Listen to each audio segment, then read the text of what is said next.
Welcome to Present Trade tutorial on how to generate satellite imagery using civil site design software.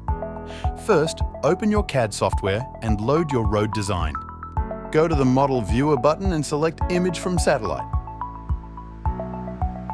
To import aerial imagery, you'll need to choose the coordinate system. You can either choose a predefined system from the list of projections or specify a custom projection file.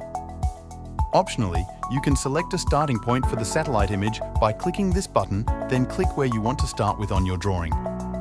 Click on Confirm Satellite Data to initiate the satellite imagery process. This may take a few minutes.